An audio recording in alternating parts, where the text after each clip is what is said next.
नमस्कार my dear friends. Gujarat board 2025 का जो केमिस्ट्री का पेपर है बोर्ड एग्ज़ाम का जीएसीबी इंग्लिश मीडियम का, उसका मैं आपको सॉल्यूशन कराने वाला हूँ। सॉल्यूशन तो नहीं बोल सकते, एनालिसिस कह सकते हो। जो क्वेश्चन एनसीईआरटी के एग्जाम्पल, इनटेक्स्ट क्वेश्चन, एनसीईआरटी के लाइन से या फिर एक्सरसाइज से कहाँ से एमसीक्यू आए हुए हैं, क्योंकि 50 मार्क्स के एमसीक्यू होते हैं और 50 मार्क्स की थ्योरी होती है, तो उसका मैं पूरा एनालिसिस करने वाला हूँ कि कौन सा क्वेश्चन पीवाईक्यू से डायरेक्ट लिया हुआ था, एक्सरसाइज इनटेक्स्ट क्वेश्चन एग्जाम्पल से डायरेक्ट लिया हुआ था, या फिर कौन सी एनसीईआरटी की लाइन से था। ये वीडियो आप जीएसीबी के स्टूडेंट हो देन देख सकते हो डेफिनेटली, क्योंकि उसका एनालिसिस है। बट आप अगर सीबीएसई या फिर अदर स्टेट के स्टूडेंट हो देन आप ये वीडियो देख सकते हो। उससे आपको 50 एमसीक्यू अच्छे जो दूसरे स्टेट में, जैसे कि गुजरात का ये पेपर है तो उसमें कैसे एमसीक्यू बोर्ड की एग्जाम में पूछे गए वो आपको देखने को मिलेगा और समझने को मिलेगा कि वो क्वेश्चन कहाँ से लिया हुआ था। तो आप भी अगर नीट या फिर कोई भी स्टेट की एग्जाम का प्रिपरेशन कर रहे हो, चाहे बोर्ड हो या आपका स्टेट एंट्रेंस एग्जाम हो, जैसे कि गुजरात में गुजकेट होता है, ऐसे यूपी में, महाराष्ट्र में, सभी स्टेट में होता है, तो उसकी आप प्रिपरेशन एनसीईआरटी बेस्ड कैसे कर सकते हो, ये आपको ये वीडियो आपको सिखा देगा। क्योंकि जो पूरे जो क्वेश्चन आते हैं ना, वो एक्सरसाइज या फिर इनटेक्स्ट क्वेश्चन वहां से ही आते हैं। जैसे कि हम बात करें कि जो हमारे फर्स्ट नंबर का क्वेश्चन है वो इलेक्ट्रोकेमिस्ट्री से लिया हुआ था, एक्सरसाइज 2.5, उसका एक फोर्थ नंबर का देखो, डायरेक्ट इधर लिया हुआ है, डायरेक्ट बिना कोई डेटा चेंज किए हुए।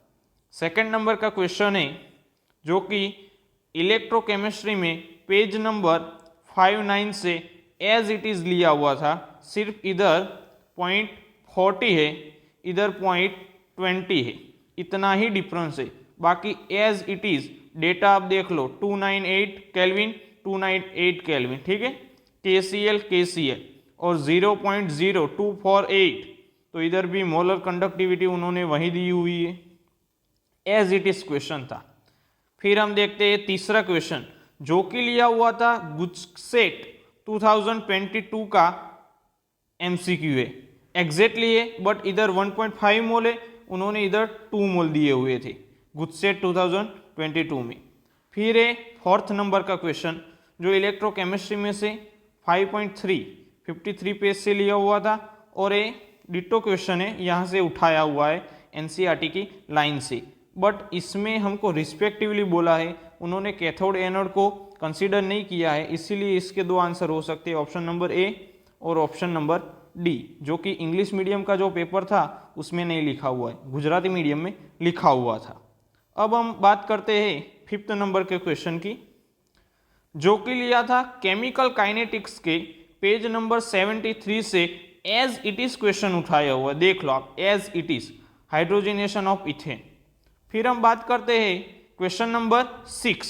क्वेश्चन नंबर 6 हमारा गुजसेट 2023 का एज इट इज क्वेश्चन लिया है, कोई भी चेंजेस नहीं है, एज इट इज क्वेश्चन लिया हुआ है।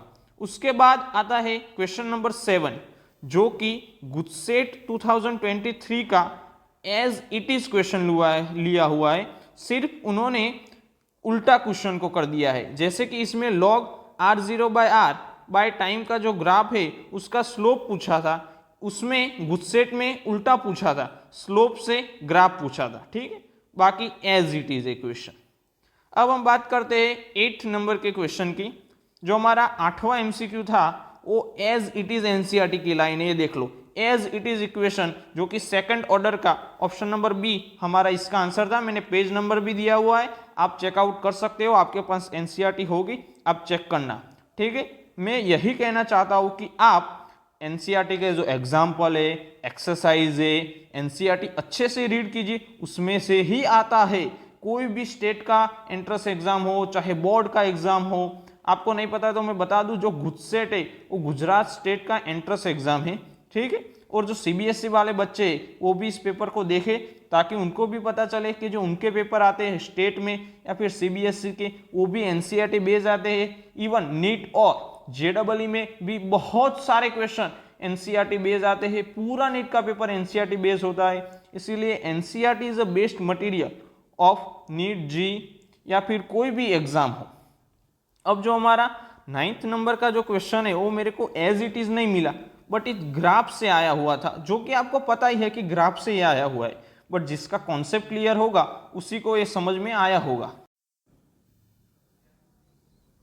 क्वेश्चन नंबर 10 की हम बात करें तो क्वेश्चन नंबर 10 डी और एफ ब्लॉक से एग्जाम्पल 4.8 से लिया हुआ था। बस इसमें एटॉमिक नंबर 30 का पूछा है, एग्जाम्पल में एटॉमिक नंबर 25 का पूछा था।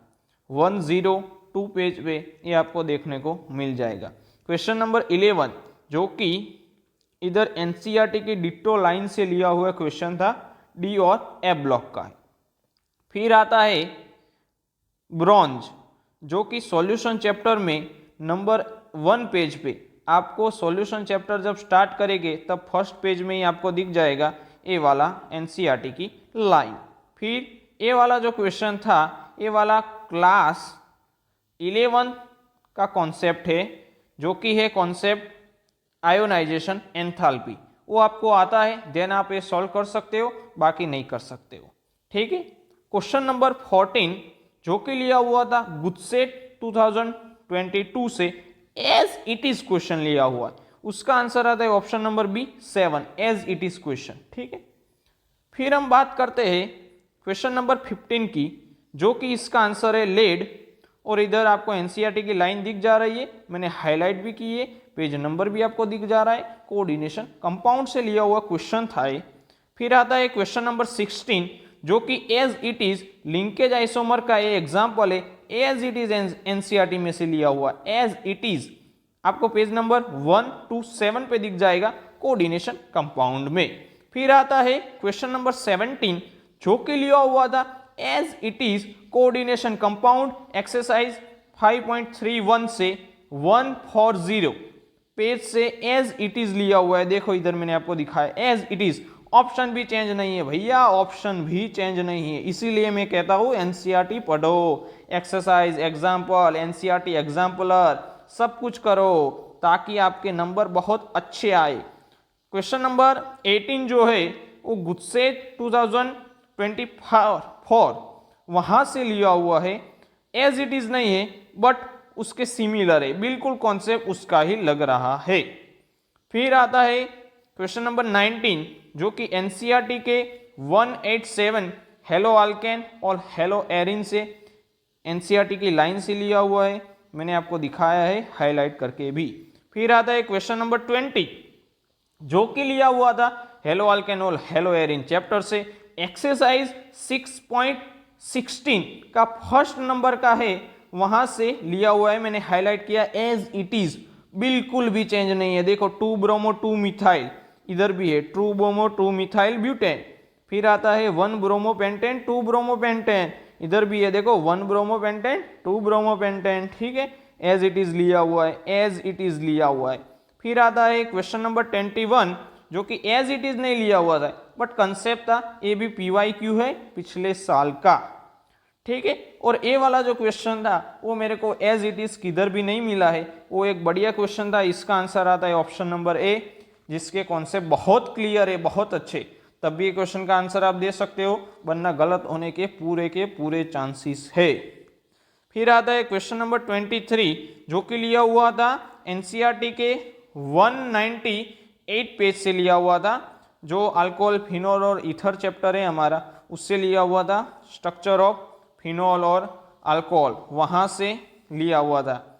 उसमें आता है 109 डिग्री का, और जो sp2 क्योंकि कार्बन का पूछा है हाइब्रिडाइजेशन, तो sp2 होगा, ऑप्शन नंबर सी हमारा आंसर होगा इसका। ठीक है, और 24 नंबर का जो MCQ हो वो as it is intext question 7.12 उसका 4th नंबर का क्वेश्चन देख लो, एज इट इज इधर लिया हुआ है, as it is ditto question. ठीक है, फिर आता है 25 नंबर का क्वेश्चन जो कि लिया हुआ है पेज नंबर 211 से, एज इट इज, जिसका आंसर है स्टीम डिस्टिलेशन, इसका आंसर है। ठीक है, एज इट इज एनसीईआरटी की लाइन है, इधर मैंने हाईलाइट कर दी है, आप देख सकते हो अल्कोहल फिनोल और ईथर चैप्टर में। 26 नंबर का जो हमारा एक वाला क्वेश्चन है वो हमको एनसीईआरटी का जो एक बॉक्स है अल्कोहल फिनोल और इथर चैप्टर में 207 पेज से वहां से उठाया गया था। हाईएस्ट पीके का वैल्यू जो कि आता ही है। सिनेमाल्डिहाइड हाइड्रोजन एटम उसमें कितने हैं, वो अल्डिहाइड कीटोन और कार्बोक्सिलिक एसिड 228 पेज नंबर से उठाया हुआ है। इधर हमको स्ट्रक्चर दिया हुआ है एनसीईआरटी में, वहां से आपको गिनने थे। फिर ये वाला जो क्वेश्चन था 28 नंबर का क्वेश्चन, वो डायरेक्ट इंटेक्स क्वेश्चन 8.2 का जो 3rd नंबर का, इधर देखो डायरेक्टली लिया हुआ है। और हमको पता है 11th क्लास में हम पढ़ चुके हैं कि Hg और H2SO4 आता है तो कीटोन बनता है भाई साहब, और कीटोन एक ही ऑप्शन है, ऑप्शन नंबर बी। बाकी में किसमें भी कीटोन नहीं है, तो ज्यादा दिमाग का इस्तेमाल करना भी नहीं था। फिर आता है 29 नंबर का क्वेश्चन जो कि है आल्डोक्साइन बनाता है। अब हमको पता है कि ऑक्साइम आता है तो OH आएगा, OH वाला भैया एक ही ऑप्शन है, ऑप्शन नंबर डी, जो कि इस बॉक्स से लिया हुआ था 238 पेज नंबर से। उसके बाद आता है भाई केनिज़ारो रिएक्शन जो कि एनसीईआरटी में इधर आपको दिया हुआ है, देखो फॉर्माल्डिहाइड, और इधर दिया हुआ है मिथेनॉल, वहां से एग्जैक्टली लिया हुआ था। ये वाला क्वेश्चन है 31 नंबर का क्वेश्चन, और डायरेक्टली भैया एनसीईआरटी में से लिया हुआ था। देखो इधर एडिपिक एसिड लिखा हुआ है, इधर रिएजेंट देखो, और इधर सिर्फ इसको साइक्लोहेक्सिन नाम में कन्वर्ट कर दिया है, और इधर स्ट्रक्चर दिया हुआ था। बाकी एग्जाम्पल 8.5 का ए वाला क्वेश्चन आप देख सकते हो, पेज नंबर भी मैंने लिखे हैं 248, आप चेक कर सकते हो अपनी एनसीईआरटी में। Ester of benzoic acid are use, perfume में यूज होते हैं भैया, इधर हाईलाइट मैंने किया है, एनसीईआरटी की लाइन है पेज नंबर 254 पे, यूज ऑफ कार्बोक्सिलिक एसिड उसमें से लिया हुआ था। फिर आता है ज्वीटर आयन, देखो ज्वीटर आयन का इधर आपको दिया हुआ है एमाइंस में, एग्जैक्टली वहां से उठाया हुआ है क्वेश्चन एग्जैक्टली। हॉफमैन ब्रोमाइड वाला गुजरात बोर्ड 2022 में एग्जैक्ट सेम क्वेश्चन, कोई भी चेंज नहीं है, ऑप्शन भी चेंज नहीं है भैया, ऑप्शन भी चेंज नहीं है, वहां से डायरेक्टली उठाया हुआ क्वेश्चन था पीवाईक्यू से। उसके बाद 35 नंबर का जो हमारा क्वेश्चन है वो हमारी एनसीईआरटी में से आपको दिया हुआ है, ये वाले ऑर्डर वो आपको पता ही है, सबको पता है, होते हैं आईएमपी है, और वो 269 पेज पे आपको मिल जाएंगे वहां से। उसके बाद फिर से पीवाईक्यू भैया 2022 का फिर से पीवाईक्यू आ चुका है एग्जैक्टली। इसमें गाटरमैन रिएक्शन थी तो इसका आंसर आएगा ऑप्शन नंबर डी। अगर गाटरमैन कोच होती देन आंसर आता ऑप्शन नंबर सी, ठीक है। बट एग्जैक्टली 2022 का पीवाईक्यू है सेम। फिर ये था आईयूपीएससी जो कि थोड़ा हार्ड था, इसका आंसर है ऑप्शन नंबर बी। इसका आंसर ऑप्शन नंबर सी भी हो सकता है, बट सी उसका कॉमन नेम है, ठीक है। बट ये क्वेश्चन थोड़ा बहुत बढ़िया तगड़ा क्वेश्चन आप मान सकते हो। उसके बाद 38 नंबर का जो हमारा क्वेश्चन है वो एमाइंस में से लिया हुआ था 275 पेज नंबर से। उसमें लिखा है कि वाटर में अनसोल्यूबल होता है एंड स्टेबल होता है एट अ रूम टेम्परेचर, तो insoluble and stable option number B. जो एमाइंस की लाइन्स है एनसीईआरटी की मैंने हाईलाइट भी की है, देखो आपको, और पेज नंबर भी लिखा है, आप चेकआउट कर सकते हो अपनी एनसीईआरटी में। 39 नंबर का जो हमारा क्वेश्चन है वो ग्लाइसिन एक्सेप्ट ग्लाइसिन, तो एमाइंस में 292 पेज नंबर पे आपको मिल जाएगा। ये वाला एनसीईआरटी की डिट्टो लाइन है, ये वाली भी एनसीईआरटी की डिट्टो लाइन है। 300 पेज नंबर पे आपको एमाइंस में मिल जाएगा कि इंसुलिन है वो कम करता है, ग्लूकागोन है वो glucose level in the blood बढ़ाता है। एनसीईआरटी की लाइनें मैंने हाईलाइट भी कर दी है, आप एनसीईआरटी में क्रॉस चेक कर सकते हो, मैंने पेज नंबर भी नोट डाउन किए हैं। उसके बाद आता है भाई फॉस्फोडाइएस्टर लिंकेज जो कि होता है 5' एंड 3' कार्बन पे, इधर देखो लिखा हुआ है फॉस्फोडाइएस्टर लिंकेज 298 पेज नंबर पे एमाइंस में आपको मिल जाएगा। उसके बाद आता है भाई सेल्यूलोज, तो उसका आंसर है option number B beta D glucose, इधर मैंने मेंशन कर दिया है, आपको फोटो दिख रहा होगा। फिर आता है भाई फ्लोराइड आयन का पीपीएम जो कि है 1.5 जो हमारे दांतों को बिगाड़ता है, ये सब आपको फर्स्ट नंबर के पेज में ही मिल जाएगा। सॉल्यूशन चैप्टर जैसे हमारी एनसीईआरटी स्टार्ट होती है, फर्स्ट नंबर का हमारा चैप्टर है सॉल्यूशन, उसमें फर्स्ट पेज पे ही आपको देखने को मिल जाएगा। 44 नंबर का जो क्वेश्चन है वो डायरेक्ट एनसीईआरटी के एग्जाम्पलर से लिया हुआ था। एनसीईआरटी एग्जाम्पलर किसी को पता नहीं होगा कि वो क्या होता है, तो जैसे गवर्नमेंट बुक्स बनाती है एनसीईआरटी, वैसे ही उन्होंने एनसीईआरटी एग्जाम्पलर बनाई है हमारी प्रैक्टिस के लिए, वहाँ से डायरेक्टली लिया हुआ था। सिर्फ इसमें विनाइल क्लोराइड है, इसमें CH4 था, बाकी डेटा भी चेंज नहीं किया है। 160, 167, 1.67 देखो 1.67, इधर 40, तो इधर देखो 40.39, डेटा भी चेंज नहीं है। 0.413, 0.413 बिल्कुल डेटा चेंज नहीं है, डेटा के साथ डिट्टो एनसीईआरटी एग्जाम्पलर से। ये भी PYQ से डायरेक्ट लिया था, देखो इधर 6 है, इधर 9 है, बाकी PYQ का ही है, डिट्टो PYQ का। 46 नंबर का जो हमारा क्वेश्चन था वो मेरे को एक बढ़िया क्वेश्चन लगा है, वो मैं आपको समझा देता हूँ कि सॉल्यूशन जो हमारा चैप्टर है ना, सॉल्यूशन, उसमें लिखा हुआ है, देखो मैंने हाईलाइट किया है कि polar solute dissolve in polar solvent and non polar solute in non polar solvent dissolve होते हैं। अब एन ऑक्टेन है हमारा, वो नॉन पोलर है, तो वो नॉन पोलर में ज़्यादा हो गए, यानी कि KCl हमारा क्या है, पोलर है, सबसे ज़्यादा पोलर है, तो उसमें सबसे कम डिजोल्व होगा, तो वो हमारा लास्ट में आएगा। तो ऐसा 2 ही ऑप्शन है। फिर आएगा OH वाला पोलर है, तो वो भी उसके बाद आएगा, तो ये 2 और 3, तो ऑप्शन नंबर डी हमारा आंसर आ गया। पर हमको पता होना चाहिए कि नॉन पोलर में ज़्यादा सॉल्वेंट डिजोल्व होते हैं और पोलर में ज़्यादा डिजोल्व होते हैं। वो वाला कॉन्सेप्ट आपको इधर लगाना था, सॉल्यूशन चैप्टर में लिखा हुआ है। बट ये क्वेश्चन थोड़ा बढ़िया क्वेश्चन आप कह सकते हो, ठीक है। आई होप आपको ये वाला क्वेश्चन आपको समझ में आया होगा कि एन ऑक्टेन है वो भैया नॉन पोलर है, इसीलिए वो पोलर में कम सॉल्युबिलिटी उसकी होगी। तो पोलर कौन से है भाई, KCl सबसे ज़्यादा पोलर है, यानी कि वो लास्ट में आएगा। ऐसा कौन सा ऑप्शन है, ऑप्शन नंबर बी और ऑप्शन नंबर डी। फिर देखो कि CH3OH थोड़ा पोलर है, तो वो भी उसके जस्ट आगे आएगा, तो फिर 3 वाला। तो ऐसे करके आप ऑप्शन नंबर डी तक पहुंच सकते हो, क्योंकि इधर 4th वाला इधर दिया हुआ है, ये तो भैया नॉन पोलर है, तो वो आगे आएगा। ऐसे ऑप्शन को एलिमिनेट करो।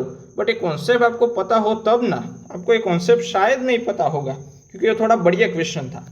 फिर भैया एग्जाम्पलर 1.11 से डायरेक्ट क्वेश्चन था, इसमें कोई डेटा चेंज नहीं है, सिर्फ इधर वॉल्यूम 200 दिया है, इधर 400 दिया था, बाकी कोई भी चेंज नहीं है। इधर 400 दिया हुआ है, बाकी कोई भी चेंज नहीं है, इधर 200 दिया हुआ था, बाकी कोई चेंज नहीं है। उसके बाद अगर हम बात करें तो उसके बाद ये वाला जो क्वेश्चन है 48 नंबर का क्वेश्चन, वो भी PYQ में से लिया हुआ है, ठीक है, और आप सबको आता ही होगा। 49 नंबर का क्वेश्चन हमारे इलेक्ट्रोकेमिस्ट्री में 32 नंबर के पेज से डायरेक्ट उठाया हुआ क्वेश्चन है, आप सबको आता होगा। और ये वाला जो 50 नंबर का क्वेश्चन था लास्ट, ये वाला क्वेश्चन मेरे को एज इट इज़ कहीं पे भी नहीं मिला है, PYQ हो चाहे गुजसेट का पेपर हो उसमें नहीं मिला है। बट ये वाला क्वेश्चन इलेक्ट्रोकेमिस्ट्री का कॉन्सेप्ट बेस्ड क्वेश्चन था, जो आप सबको आता ही होगा, क्योंकि टीचर करवाते हैं ऐसे question, increasing the order of reducing power, oxidising power, वो सब करवाते हैं, तो आप सबको आता ही होगा। बट ये थोड़ा अच्छा क्वेश्चन कह सकते हैं। इससे हमको पता चलता है कि जितने भी मैंने क्वेश्चन कराए वो PYQ से या फिर NCERT के एग्जाम्पल से या फिर NCERT के जो इंटेक्स क्वेश्चन है वहाँ से या फिर एक्सरसाइज से, उसमें से ही, और NCERT की लाइन से वहाँ से ही आए हुए हैं, उससे बाहर एक भी क्वेश्चन नहीं था। इसीलिए चाहे कोई भी बोर्ड का एग्ज़ाम हो, कोई भी स्टेट के बोर्ड का एग्ज़ाम हो, कोई भी स्टेट का एंट्रेंस एग्ज़ाम हो या कोई भी नीट एग्ज़ाम हो, उसमें हमको NCERT प्रॉपरली फॉलो करनी है, उसके बाद हम और मटेरियल पे जा सकते हैं। ऐसे अमेजिंग वीडियो के लिए आपको इस चैनल को लाइक करना है, सब्सक्राइब भी कर लेना है, और इस वीडियो को अपने दोस्तों के साथ मैक्सिमम हो सके उतना शेयर करना है, क्योंकि इस वीडियो के लिए मैंने बहुत मेहनत की है, एनालिसिस पे बहुत टाइम लगा है, तो एक लाइक तो बनता है यार। तो मिलते हैं नेक्स्ट वीडियो में, तब तक के लिए टाटा बाय बाय, शुक्रिया।